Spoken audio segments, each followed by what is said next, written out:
कैसन बाड़ू हो? अरे तू मुंह बना के काहे बैठल बाड़ू? ई रोले जैसन चेहरा तोहरा अच्छा नहीं लगत।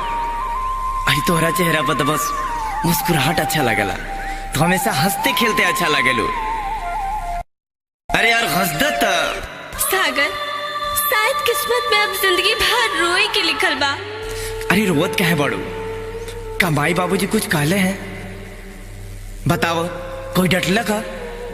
तो के हमार कसम बा, बताओ जान। सागर, अगला महीना में हमार शादी होके वाला बा। ना, ये नहीं क्या हो सकत। कहता कि झूठ हो, कहता कि तू झूठ बोल दड़ू।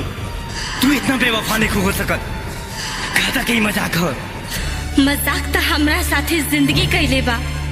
तो हर साथ छोड़ी कि माई बाबूजी से रिश्ता तोड़ी। अच्छा वाह रे नारी, तुमने ऐसी तीर मारी कि दे गई इश्क की बीमारी। अरे भगवान का खाली तोहन लोग के ही हक दिल बने दिल तोड़े के। का बस तोहन लोग ही क्यों के दिल से खेल सकेलू? बहाना तो तोहन लोग के माई बाबूजी मिल जाले। तो प्यार करे से पहले अपना महतारी बाप से कहना पूछ ले लू। बस सागर, खबरदार जो हमरा माई बाबूजी के बारे में कुछ कहला। अरे पहला प्यार तो हमके अपना माई बाबूजी से ही मिलल, जिकरा सहारे हम पलल बानी। और कहल गइल बा कि पहला प्यार केहू भुला ना सकेला। तू तो हमार दूसरा प्यार होवा। तोहरा प्यार पर हमार माई बाबूजी के प्यार भारी पड़ गइल बा, जिकरा प्यार खातिर हम ही शादी करे जाता नहीं। ठीक बात सीखा तो कर ला शादी। हम देखा था नहीं कि तुहार शादी कैसे होता। इतना तक गारंटी बगा तुहरा बिना हम जिएब ना। अगर जिंदा रहे तो तारा डोली के जगह पूरा बाराती कलशी उठा दे। तई बात सुन ला, चिता में सबसे पहले चिता हमार होई। ई तू का कहत बाड़ू? अरे तू तो हमार जान हो। हम खुद के मौत के नींद सुला ले, लेकिन तोहके कुछ ना होके दे। सॉरी सागर, जज्बात में हम तोहके भला बुरा कह देनी। हम समझ सकेनी कि तुहार सीना में आज आग लागल बा, लेकिन वो आग में हमार भी तो दिल जल रहल बा। हमके जायदा सागर, हमके माफ करा।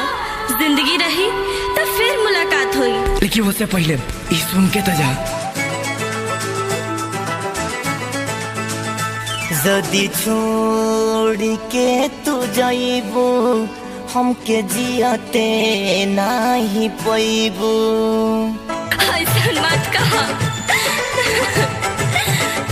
जदी छोड़ के तू जाइबू, हमके जियाते नाही पैबू। हे जान छोड़ के जो जाइबू, हमके जियाते नाही पैबू। चिता पर हम जाएब, डोली पर जब तू जाइबू। वादा बा ये वो सजनी, बिच रहिया में बेटाइबू। हमसे दूर जाती जाइबू, हमके जियाते नाही पैबू। जदी दूर हमसे जाइबू, हमके जियाते नाही पैबू। ये तू का कहत बाड़ा? का तू पागल हो गइल बाड़ा? हाँ, हम पागल हो गइल बानी। तोरा प्यार में पागल हो गइल बानी। जब से तोरा जुदा होके के बात सुन ले बानी ना, ई दिल में आग लागल बा। ई बात सुन लो, अगर तोहरा मांग में सिंदूर पड़ी तू हमरा नाम के पड़ी, ना तो हमरा के तू चिता नहीं पाइबू। जा ताड़ू हमसे दूर ना जा। अगर लौट कइबू तो कसम तोरा प्यार के हमके जीते ना पाइबू। पियावा के घर बसा के तू तो जियाबू, हमके भुला के। ये तू कैसे कह सकता रहा? तोहरे से दूर जाके तो हम खुश ना रहब। खुश रहब ना दूर जाके, हे जाने तोहरा के भुला के। तू से जिया अपन सजाइबा, हम चिता पर सजाएब। तू से जिया अपन सजाइबा, हम चिता पर सजाएब। जो न देखे के भुलाएब, अब तो देखहूँ नहीं पाएब। चाहे दूर कितना जाएम फिर मिले तुहसे आएम। अपना माई बाबूजी के प्रतिष्ठा के खातिर तू शादी कर जाता रू ना तो जा। हम ये कहता नहीं कि तू अपन घर तो बसा लेबू, लेकिन तोहरा बिना हम कैसे जिए ये तो बता जा।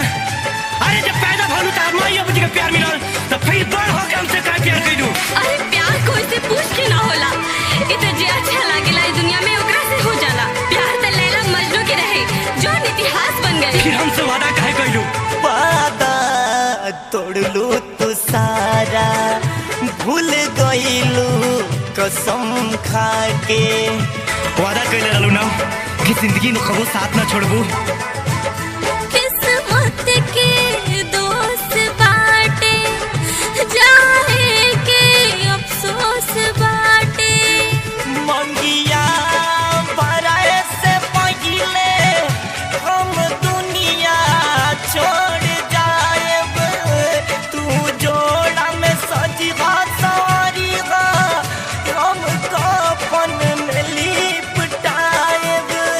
तुहके भुला के हमदम हमहू जी न पाएब।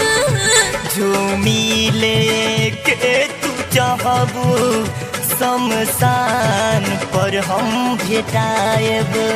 सिखा ई कलयुग ह, ए कलयुग में प्यार के भुलावल ना जाला, बल्कि चाहे तरह भी होके जैसे भी होके प्यार के अपनावल जाला।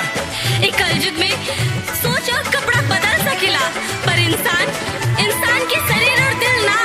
का पहले के लोग वादा करके वादा तोड़ देते रहे, बीच राह में छोड़ देते रहे, जैसे कि तू जाता रू। सिखा के तू भुला के ऐसा कर रहिया घर बसा के। कैसे भूल जाई तो के ई दुनिया में बस तोहसे प्यार कइले रहनी कि जी के क्या करब। सिखा के तू भुला के ऐसा कर रहिया घर बसा के। हमारा दिल के तू तोड़बू, पियाबा से नाता जोड़बू। बाबू भाई के अपना के बस जाइबू ससुरा में जाके। हमके मौत के नींद सुला के बस जाइबू ससुरा में जाके। सगर याद बाड़ाइबा हमके तू रोइबा। सिखा याद बाड़ाइबू, मरले पर भी तू सतइबू।